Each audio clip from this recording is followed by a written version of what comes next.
Ang Pasko po sa Pilipinas ay puno po ng makukulay at makasaysayang tradisyon na nagpapakita ng ating kultura at pananampalataya. Mula sa simbang gabi hanggang sa paggawa ng parol.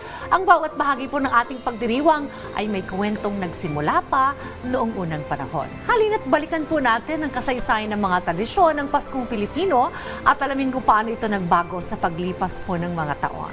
Sasamahan tayo ngayong umaga ng historian na si Professor Xiao Chua para pag-usapan ang mga kasaysayan sa likod ng mga tradisyon na madalas nating gawin tuwing Pasko. Professor Xiao, good morning and Merry Christmas! Makasaysayang umaga sa inyo at sa lahat ng ating mga tagapakinig. Alright. Professor Xiao, ang dami natin mga tradisyon tuwing ganitong panahon ng Pasko. Nandyan ang Noche Buena. Siyempre, yung simbang gabi, no? Ano po ba ang pinagmulan o kasaysayan ng mga pangunahing tradisyon ng ito ng Pasko sa Pilipinas, Professor? Well, pinauna na ni Father kanina no, na ito'y tungkol kay Kristo, no, at sa kapanganakan ng ating Panginoon at tagapagligtas. At of course, alam natin na ang Kristyanismo ay dinala dito ng mga Espanyol.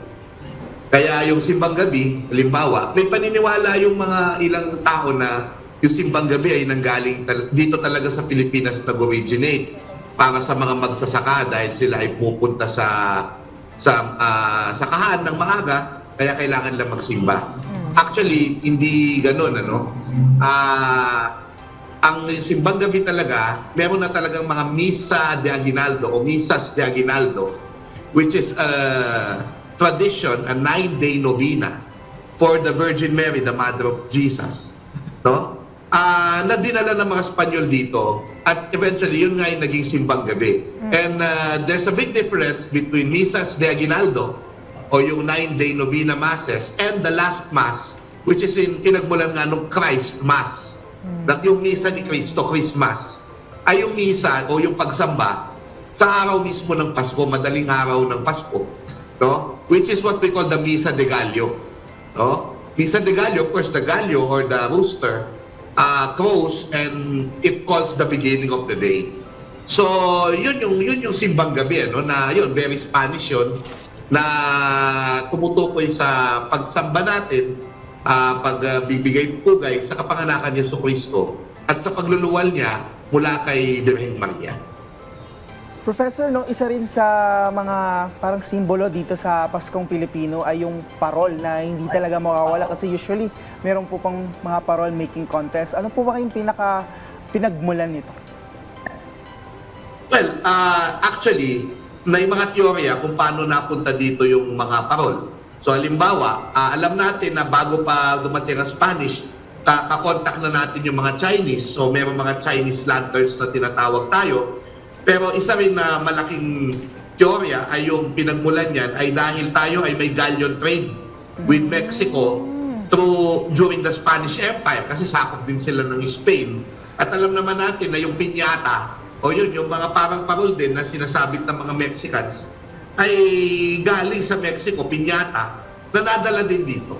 So whatever it is, no, it symbolizes, nilalagay ito sa mga bahay, ilalagay ito sa taas ng Christmas tree kasi it symbolizes the light, sabi nga ni Father, na nagbalita na si Jesucristo, ang hari ng mga hari, ay dumating na. At it's showing yung si Jesus is the light in itself, no? Hindi lang yung star ng Pasko, kundi si Kristo mismo ang nagbibigay ng ano sa atin ng liwanag. Kaya nga pag tinignan mo yung Christmas tree, it symbolizes parang a light coming from above. Pag ganun yan eh. And kaya nilalagay yung star doon o kaya yung angel.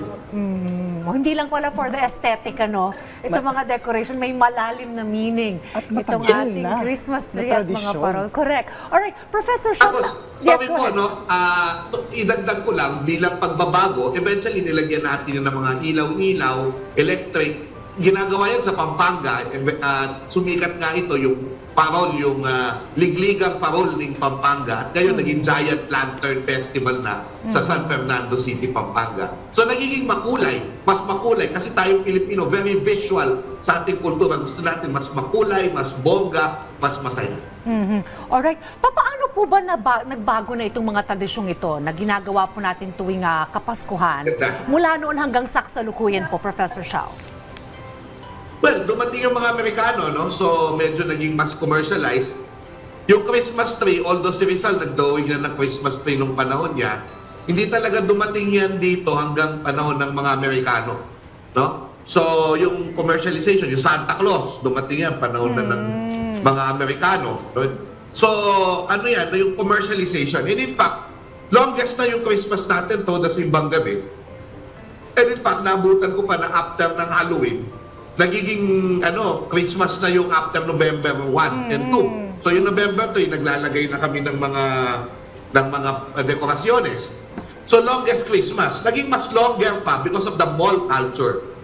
Kasi di ba, to encourage people to buy, at saka dahil walang masyadong ganap, di katulad sa summer, may display sila.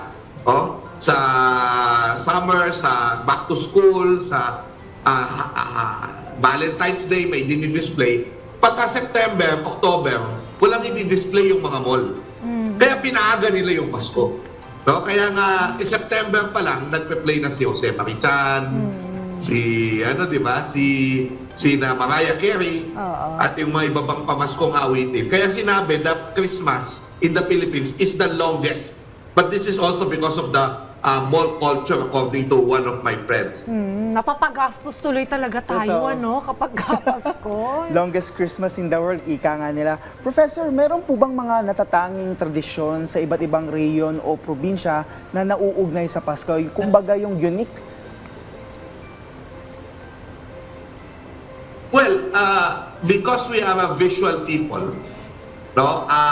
Mahilig tayo sa dramatization. Now, hindi naman to exclusive sa atin, pero talagang malakas dito.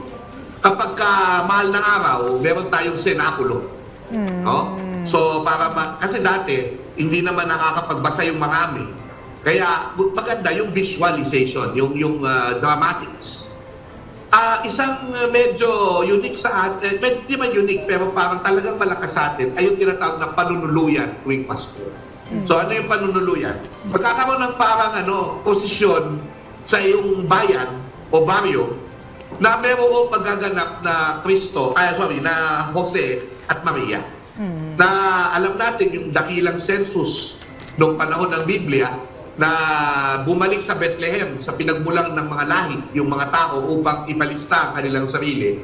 Yun yung dahilan kung bakit napunta sa Bethlehem yung mga taga-Nazaret na mag-asawa, si Maria at si Jose. At ang nangyari dyan, of course, ay dahil marami ang nagpapasensus, nagpapatala, wala silang makuha hotel.